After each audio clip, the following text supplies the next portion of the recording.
niyo ba kung saan unang kumita itong si pork barrel scam queen Janet Lim Napoles? Pagbebenta ng mga peking Kevlar helmets at mga bulletproof vests. O saan ka ba pupunta? Anong gera? Gera kami ng misis ko eh. Oh.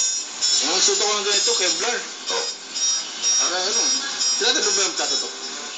Oo. Lalo-lalo na. Peke ang mga yan. Pero mga kapatid, no? Pagkatapos daw ng World War II, itong war surplus na binigay ng Estados Unidos bilang ayuda para sa atin, pagkatapos pinagtigman, renta, imbis nangiilan. Kaya ito pa malupit dyan. Nangyayari sa ilalim ng pamumuno ni Pangulong Manuel Rojas. Anyari, meron bang naparusahan? Alamin natin dito sa history. HMR to, walang war surplus dito. Lutay TV, tara.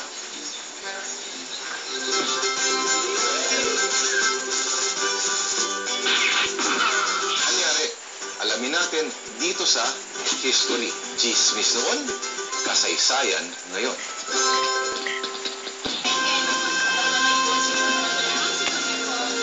Bago pa man pumutok ang pork barrel issue, taong 1998 sangkot na si Janet Lim Napoles at mister niyang retired Marine Major Jaime Napoles sa pagbebenta ng mga peking Kevlar helmets.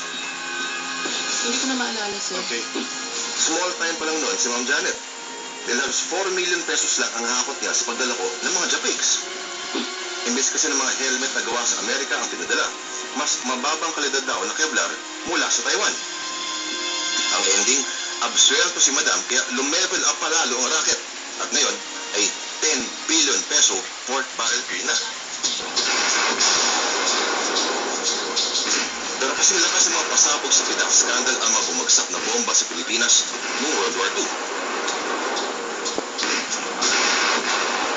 Ground zero may tuturing ang Maynila noong mga panahong yon.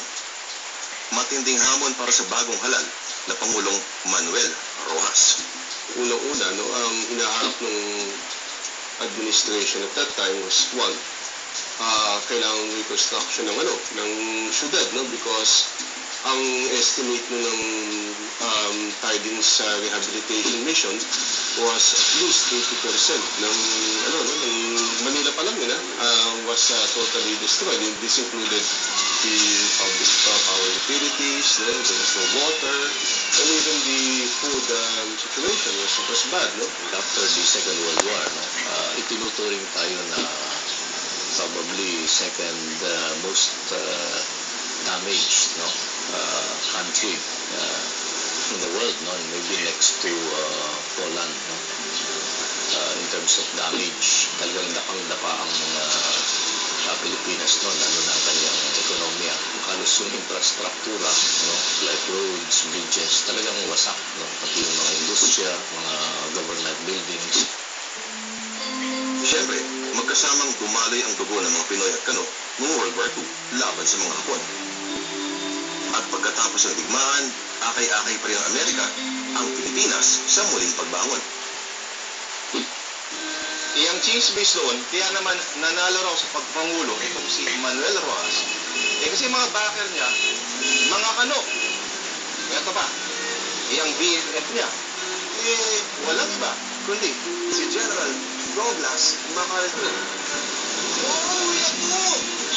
I saw retired! Kung mga plato dyan ang kagalamin, nakapag-uungas yan. Parang mga sa kababo.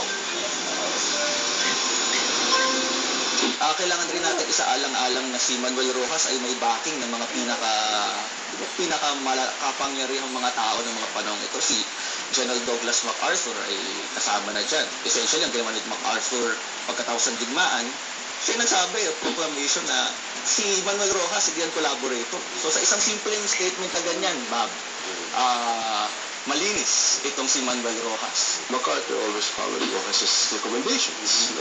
Kung alin dito yung mga alin dito yung mga mapapagtiwalaan, masasama sa kanilang mga political circles. Malaki ang inaasahang tulong ng gobyerno natin noon sa Amerika para sa malawakang rehabilitasyon. Pero bago pa man pumayag ang Amerika na magbigay ng ayuda, may mga kondisyones pa tulad ng Belgrade Act at Military Bases Agreement. beggars can't be choosers, sabi nga nila sa English.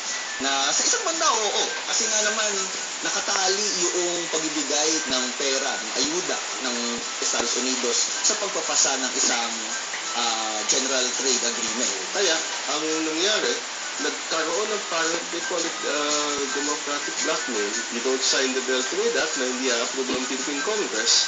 Wala kayo rehabilitation money. So, natali ang kamay ni Rojas.